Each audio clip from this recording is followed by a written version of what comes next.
Kamu bahagia nggak dalam pernikahanmu? Kamu boleh cerita.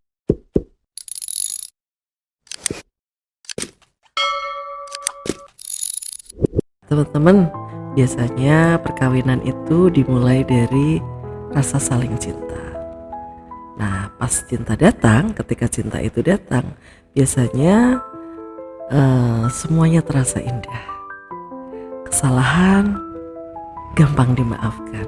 Perbedaan, apa itu perbedaan gitu ya. Tapi berjalannya waktu, day by day, bulan demi bulan, dan tahun demi tahun, banyak hal yang bisa mengalihkan perhatian dari pasangan itu. Cinta yang dulu menggebu bisa mulai memudar, dan yang tadinya indah mulai terlihat retak. Dan yang dulu bisa dimaklumi tiba-tiba jadi masalah.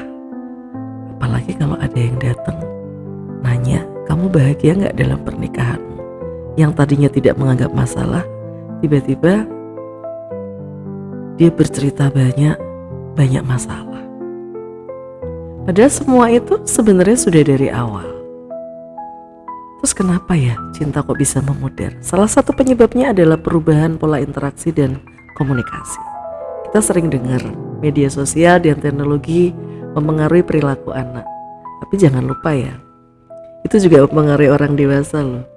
Bukan kemajuan zamannya yang salah, bukan teknologinya yang salah, tapi kita yang kadang-kadang belum cukup dewasa untuk menghadapi hal-hal itu.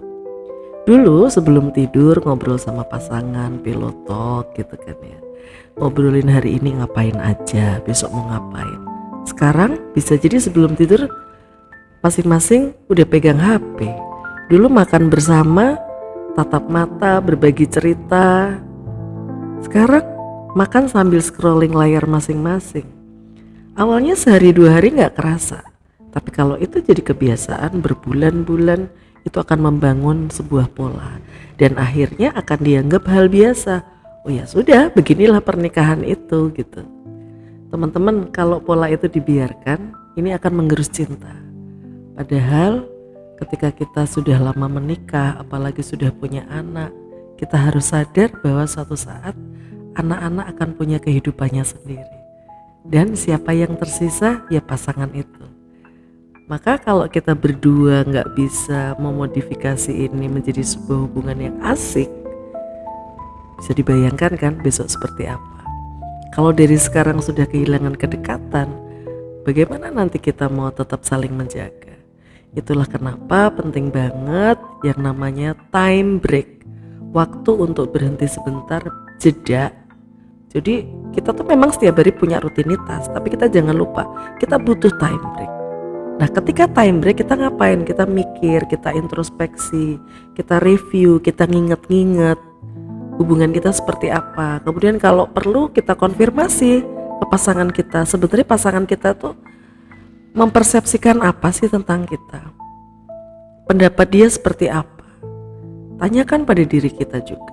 Selama ini apa yang sudah aku lakukan untuk menjaga hubungan ini? Tanyakan juga ke pasangan, menurut kamu aku seperti apa? Apa yang kurang? Apa yang kamu butuhkan? Dalam kondisi seperti ini biasanya suka saling, kok aku sih yang harus nanya duluan gitu kan? Atau kok aku sih yang harus ngerti duluan gitu? Kenapa dia gak nanya aku? Nah, kita gak usah saling berlomba, karena pasangan itu berlomba gak ada gunanya. Jalaninya barengan. Kita bikin kesepakatan sebelum time break gitu ya. Kita ini yuk punya waktu khusus yuk.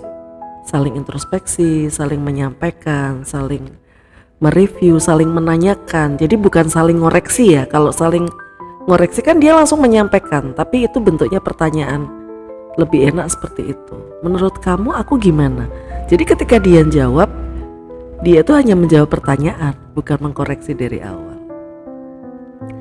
Bisa jadi kita pikir semuanya baik-baik aja selama ini, padahal pasangan kita merasa ada jarak yang makin lebar. Teman-teman, pernikahan bukan hanya tentang bagaimana kita memulainya, tapi bagaimana kita menjaganya. Karena cinta yang indah di awal hanya akan bertahan kalau kita rawat. Yang sering lupa, kita pengen bahagiain pasangan, tapi kita jarang nanya, apa yang bikin kamu bahagia? Kadang-kadang kita suka sok tahu, pasti kamu bahagia deh kalau aku kasih ini. Padahal mungkin dia punya bahagia versinya. Kamu boleh cerita.